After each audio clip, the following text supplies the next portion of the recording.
NCPയുടെ ദേശീയ നേതൃത്വവുമായി ഇനി സഹകരണമില്ല എന്നറിയിച്ചിരിക്കുകയാണ് AK ശശീന്ദ്രൻ. ഇടതുപക്ഷത്തിനൊപ്പം നിൽക്കാൻ ആഗ്രഹിക്കുന്നവരെ ഒരുമിപ്പിക്കും എന്ന് മുൻ മന്ത്രി സൂചിപ്പിച്ചിരിക്കുന്നു. അടുത്ത മാസം ചേരുന്ന ജനറൽ ബോഡി യോഗത്തിൽ ഭാവി എന്തായിരിക്കുമെന്ന് തീരുമാനമെടുക്കുമെന്നും അദ്ദേഹം പറഞ്ഞിരിക്കുന്നു.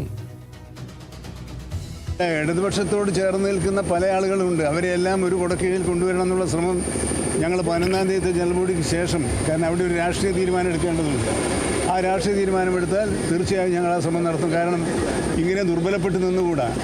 ജനങ്ങൾ ജനാധിപത്യ മനസ്സുകളുടെ ഐക്യവും മതേതര മൂല്യങ്ങൾ ഉയർത്തിപ്പിടിക്കുന്നവരുടെ ഐക്യവുമാണ്. ആ കൂട്ടായ്മയിലൂടെ ഒരു ജനകീയ വിപ്ലവമാണ് ജനങ്ങൾ ആഗ്രഹിക്കുന്നത്. അതിനുള്ള സമയമായി എന്ന് ഞങ്ങൾ കരുതുന്നു.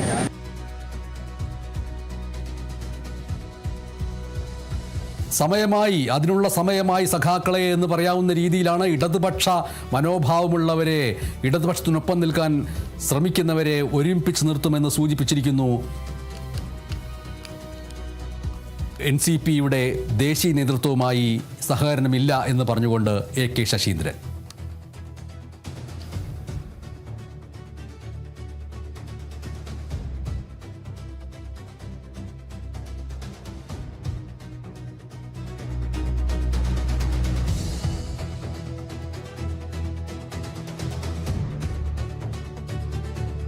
പത്ത് വർഷത്തെ പിണറായി ഭരണം അവസാനിച്ചു കഴിഞ്ഞപ്പോൾ ആ ഭരണത്തെ തൂത്തെറിയുന്ന രീതിയിലേക്ക് ഫലം വന്നു കഴിഞ്ഞപ്പോൾ ഏറ്റവും അധികം ചർച്ച ചെയ്യപ്പെട്ട ഒരു കാര്യം എന്ന് പറയുന്നത് ഈ തോൽവിയിൽ ഇനി ഇല്ലായ്മ ചെയ്യപ്പെടാൻ പോകുന്നത് ചെറു പാർട്ടികളാണ്, തോറ്റമ്പിപ്പോയ ചെറു പാർട്ടികളാണ്, ഒരു വ്യക്തിയുടെ പേരിലും മറ്റുമൊക്കെ അറിയപ്പെട്ടിരുന്ന പാർട്ടികൾ ഇനി നാമാവശേഷമായി പോകുമെന്നൊക്കെ രീതിയിലുള്ള വലിയ ആശങ്കകളുണ്ടായിരുന്നു. ആ ആശങ്കകളിൽപ്പെടുന്ന ഒരു പാർട്ടി കൂടിയായി തന്നെ NCP നിലനിൽക്കുകയും ചെയ്യുന്നു. ഇപ്പോൾ ഇടതുപക്ഷ മനോഭാവമുള്ളവരെ ഒരുമിച്ച് ചേർക്കാനാണ് ശ്രമിക്കുന്നത് എന്നാണ് സൂചിപ്പിച്ചിരിക്കുന്നത്. കോഴിക്കോട്ട് നിന്ന് റിയാസ് KMR ഈ വാർത്തയുടെ വിവരങ്ങൾ പൂർണ്ണമായി നൽകുകയാണ്.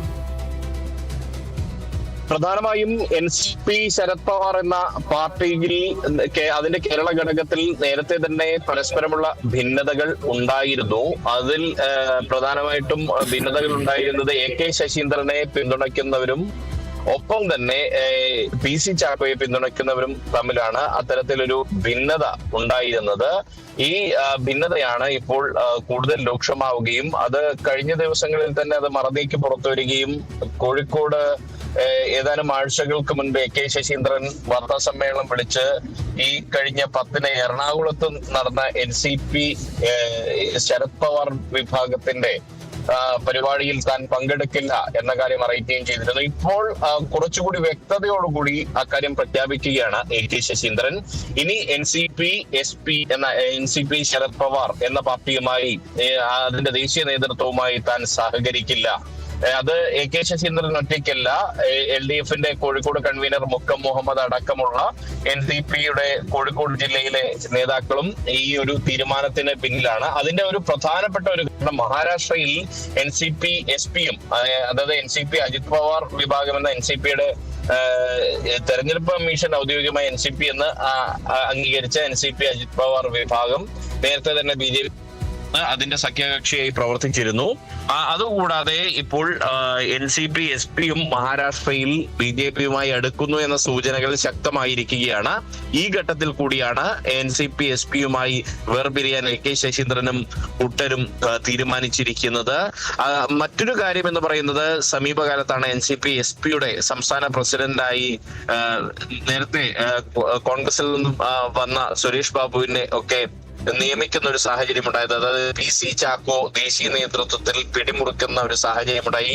അതുകൂടിയാണ് നിലവിൽ NCP SP-യുടെ കേന്ദ്ര വർക്കിംഗ് കമ്മിറ്റി അംഗമായിരുന്ന, കേന്ദ്ര പ്രവർത്തക സമിതി അംഗമായിരുന്ന AK ശശീന്ദ്രൻ അടക്കമുള്ളവരെ ചൊടിപ്പിക്കുന്ന മറ്റൊരു ഘടകം എന്ന് പറയുന്നത്. ഈ കാരണങ്ങളെല്ലാം കൂടി വിലയിരുത്തിക്കൊണ്ടാണ് ഇടതുപക്ഷവുമായി യോജിച്ച് പ്രവർത്തിക്കുന്നവരുടെ ഒരു പ്ലാറ്റ്ഫോം രൂപീകരിക്കുക എന്നതിന്റെ അടിസ്ഥാനത്തിൽ ഒരു പുതിയ പാർട്ടിക്ക് രൂപം നൽകാൻ AK ശശീന്ദ്രനും കൂട്ടരും തയ്യാറെടുക്കുന്നത്. ശരി, NCPയുടെ ദേശീയ നേതൃത്വവുമായി ഇനി സഹകരണമില്ല എന്ന് വ്യക്തമാക്കിയിരിക്കുകയാണ് AK ശശീന്ദ്രൻ. ഇടതുപക്ഷത്തിനൊപ്പം നിൽക്കാൻ ആഗ്രഹിക്കുന്നവരെ ഒരുമിപ്പിക്കുമെന്നും അതുമായി ബന്ധപ്പെട്ട് അടുത്ത ജനറൽ ബോഡി യോഗത്തിൽ ഭാവി കാര്യങ്ങൾ തീരുമാനിക്കുമെന്നും വ്യക്തമാക്കിയിരിക്കുന്നു.